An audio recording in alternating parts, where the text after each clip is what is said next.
cholera in Victorian London. Victorian London had been undergoing a period of industrialisation and mass production. The population was at an all-time high, which brought about many problems, and one of those included the poor sanitation of the city, which led to some devastating consequences. Please continue to support my channel by subscribing. During the 19th century, 4 major outbreaks of cholera between 1832 and 1866 ravaged London communities and led to the death of thousands of people. In 1831, a dangerous new epidemic began in London. The people were full of panic and they rushed around to find a solution to the city's sanitation problems. In the 1700s, Great Britain began transforming into an industrialised nation, and by the 1800s the revolution was well underway. London was the largest city in the world at the time, and many people moved there from their countrysides to earn money in the large city. Due to the ever-growing population and popularity of the area, London became overwhelmed by waste products. The majority of people lived in squalor, in overcrowded slums where human waste piled high in courtyards and overflowed from basement cesspits into the gutters and waterways. It is not a nice place to live, and the smell was bad, but this was the least of their worries, because this poor sanitation brought about new disease outbreaks such as typhoid and scarlet fever. However, cholera was new to the people and led to a solution to the mounting levels of human excrement in the streets. A positive that came from the devastating outbreak of cholera was that the reforms that were made during the time. Due to poor medical knowledge at the time, there was no cure, and once you got it, there was little you could do to get rid of it. It would cause painful and continuous diarrhea, nausea and vomiting, resulting in dehydration from fluid loss, lethargy, erratic heartbeat, sunken eyes, and dry and shriveled skin, with a characteristic bluish tinge. The people did not understand where the disease had come from, so they blamed the people that had emigrated to London from other countries, and they began to call it the foreign epidemic. Cholera was not the only disease that appeared, and after the first outbreak in 1831, it was followed shortly after by influenza and typhoid.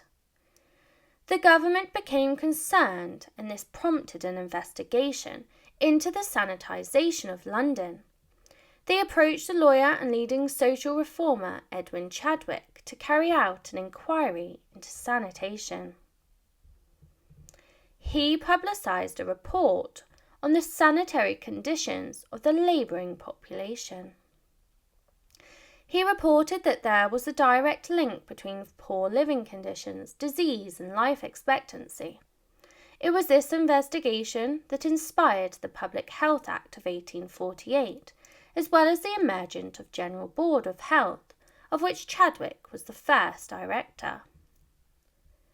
Chadwick became passionate about improving the living conditions of the poor and how they could resolve the issue. He was put forward that measures such as cleaning, drainage and ventilation would improve the health of working people. Although Chadwick had the greatest of intentions, he accidentally made the situation worse when he began a rapid removal of human waste to improve the bad air that caused disease. The process of removing waste meant dumping it into the River Thames, which was the main source of water for the public. He had contaminated the drinking water even further, which only increased the risk of cholera. It was thought at the time that disease was spread through foul-smelling air, and Chadwick based his measures upon this belief. It was believed that diseases were caused by the presence of decaying particles which cause the air to become poisonous vapour, and this was evident by the disgusting smell. The theory was initiated in the Middle Ages, and the belief lasted for several centuries. These theorists believed that it was spread from person to person, which was proven by those that cared for the sick frequently fell sick themselves. Measures to prevent and control the spread of infectious diseases were based on these two theories, and measures were put in play to improve sanitation and good hygiene practices. They included washing walls and floors, as well as removing the foul-smelling sores, such as decaying waste and sewage. People were also put into quarantine and free movement was restricted. This helped to keep people from being in contact with others. This method was also used during the Black Death, and affected houses were forced to quarantine. Fire was also used alongside these measures by attempting to destroy infected materials, and masks were also used to purify the air that they breathed. Rapid industrialisation had contributed to the many poor, filthy and foul-smelling city neighbourhoods that encourage the spread of disease and epidemics. By improving the housing, sanitation and cleanliness of these existing areas, levels of disease were seen to fall. But there was a second outbreak of cholera in 1848, and this was followed shortly by a second outbreak in 1853. The second outbreak brought forward other physicians such as John Snow, who put forward his theory that cholera was transmitted by bad air, but instead was spread through water. His theory was mostly ignored by the people. However, when another outbreak occurred, he reported his evidence that he had collected from an area of London around Broad Street, Soho. He could prove that one particular water pump in Broad Street was linked to the deaths of those in the area. It was this evidence that caught the attention of local officials, who began to take his work seriously, so they removed the handle of the pump, by which point the epidemic was slowing down anyway. However, it was proven that a sewer had been leaking near the well where the water was drawn. Snow was not able to convince all physicians, and it wasn't until 1858, during the great stink of summer of 1858, that forced Parliament to shut, that Londoners truly made changes to the city's sanitation crisis.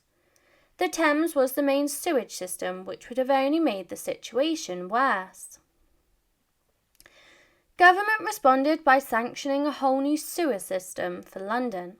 The new sewers made an enormous difference to the health of Londoners.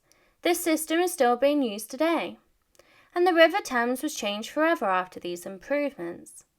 The chief engineer created a solution that channeled the waste through miles of street sewers into a series of main intercepting sewers, which slowly transported it far enough downstream so that it could be pumped into the tidal Thames, from where it would be swept out to sea. Narrow-bore pipes had been used previously at one stage, but they couldn't cope with the volume of waste, and so the engineer responsible for the new system used wide egg-shaped brick-walled tunnels. The new sewer system was opened in 1865. Although cholera did return for a final time, it was confined to only a small part of London, where those living in the slums had been drinking the contaminated water in East London that had not yet been connected to the new system. Please continue to support my channel by subscribing. Please comment, like and subscribe if you wish for more stories, and leave your suggestions below and I will endeavour to cover them.